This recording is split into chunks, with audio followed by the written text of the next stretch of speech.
Hi everyone, happy Thursday afternoon. Hope folks are doing well. Welcome to Go Local Live at Rhode Island State House.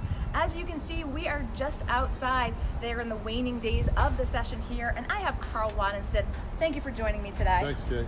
Here to express some concerns about legislation just introduced last week that you say raise flags as we're in, again, this 11th hour up at the State House. And this pertains to an economic development proposal that you say flags have been raised in other places around the country. Yes, thanks, Kate, for having me. So an article came out yesterday in the Providence Journal, and it was to the tune of $42 million that the Senate wants to appropriate to a business fund, development fund. And the subcaption, Ann, says, and then there's Rhode Island's economic development officials, I'm not an official, but I'm a board member, who would be responsible for overseeing the new program, don't appear particularly enthusiastic about it. Well, that was a really good tagline because it's really not that enthusiastic. And as a Commerce board member, to find out something like this, again, through news reports, if you will, do you think it's been properly vetted? No, you know, as I sat up last night after I read this and looked through it, that this was, it had to have been lobbied for a while. And then it came to the surface last Friday, and then Thursday, not Thursday, what's it? Today's Thursday. Wednesday, thank you, Wednesday. You know, a newspaper article comes out and you just kind of scratch your head and you call down to Commerce and you're like, what is this about? At one point, the House was cutting our budgets and doing all kinds of things retroactive and playing around and wait and see attitude. Now all of a sudden there's $42 million in play. Go figure. It's just strange. But what I started to look up is, and I want to read you the definition of this because it's very unique, and it's similar to a CAPCO.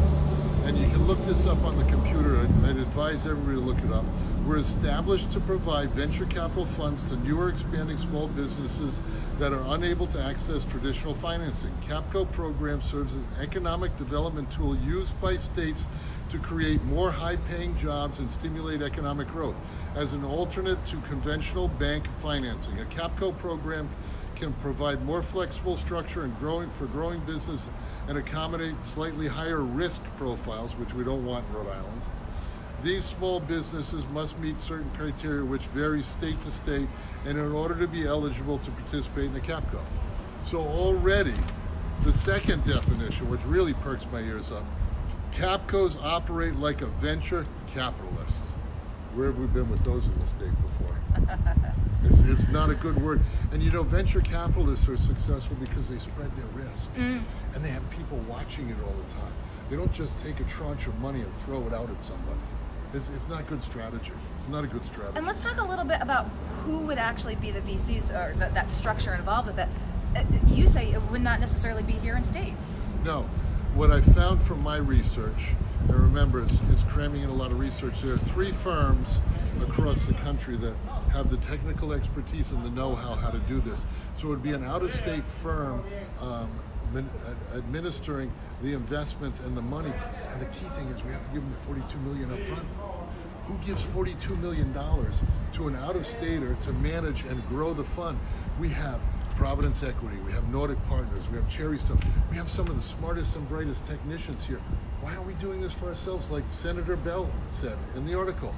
Now, interesting, Senator Bell, on the very left side of political spectrum, you're slightly to the right of him. Slightly to the right, but common sense has no right, has no left. It's down the middle of the road. It doesn't make sense. No, you're the one who voted again against 38 studios. Do you see any parallels here?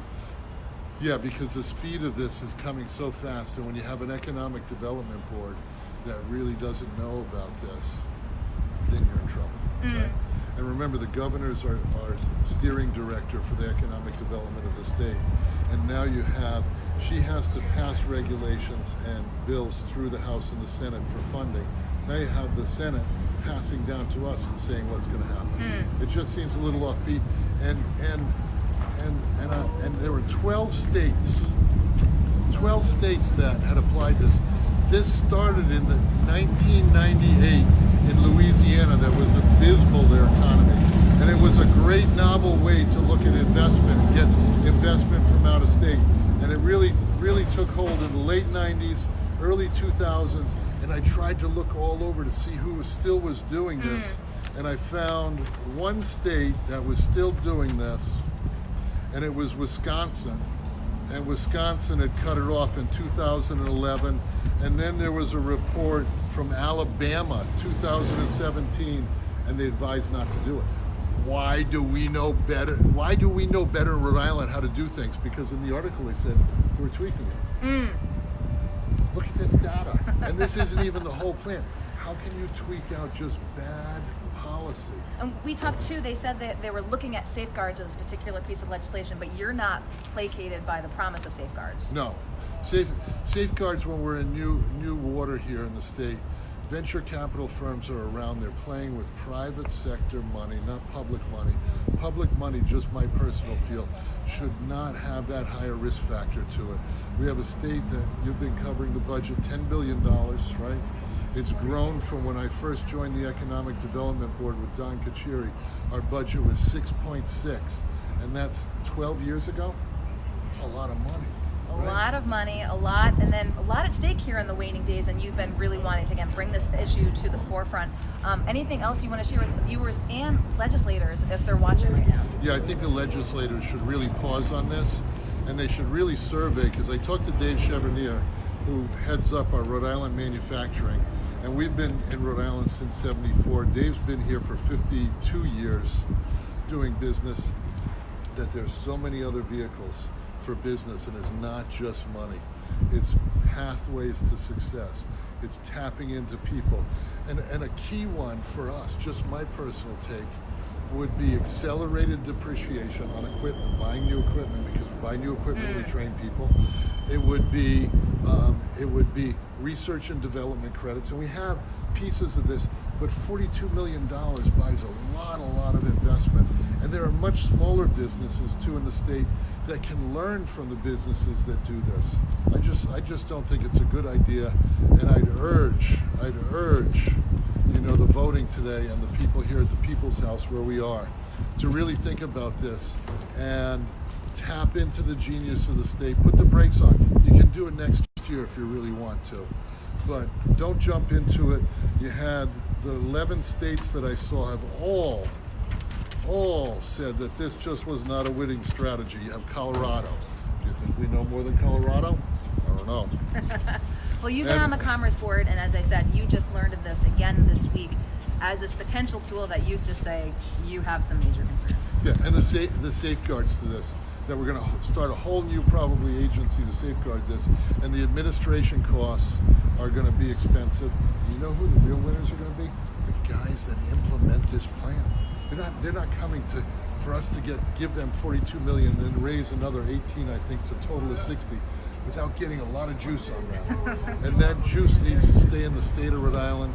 And I just plead with them, talk to us, business people. We're all willing to come up here and talk about the things that we want. And I think that they'd be really surprised that yes, sometimes it's cash, but sometimes it's just not cash.